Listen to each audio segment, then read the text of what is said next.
मित्रांनो, जर आपल्याला 1 लिटर गाईचं दूध खरेदी करायचं असेल तर ते 50 ते 60 रुपये लागतात। पण जर तुम्हाला फक्त 1 लिटर उंटणीचे दूध खरेदी करायचे असेल तर तुम्हाला 250 ते 300 रुपये मोजावे लागतात। पण प्रश्न पडतो की उंटणीच्या दुधामध्ये असं काय विशेष असतं की हे दूध गाय आणि म्हशीच्या दुधापेक्षा खूप महाग मिळतं। तसं पाहिलं तर उंटणीच्या दुधाला संपूर्ण जगभरात मोठ्या प्रमाणात मागणी असते।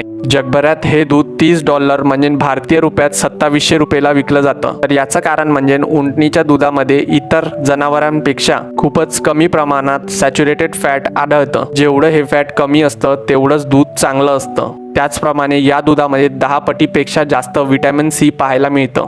उंटणीच्या दुधामुळे शरीरातील रोग प्रतिकारक शक्ती वाढते, मधुमेहावर कंट्रोल आणता येतात आणि शरीरातील हाडं मजबूत होतात। भारतातील जयपूर, अहमदाबाद, सुरत आणि पुणे सारख्या मोठ्या शहरात या दुधाची मागणी असते। हे दूध खास करून UAE, सौदी अरेबिया आणि केनिया सारख्या देशात उत्पादित होते। हे दूध अत्यंत महाग असल्यामुळे याला व्हाईट गोल्ड सुद्धा म्हटलं जातं।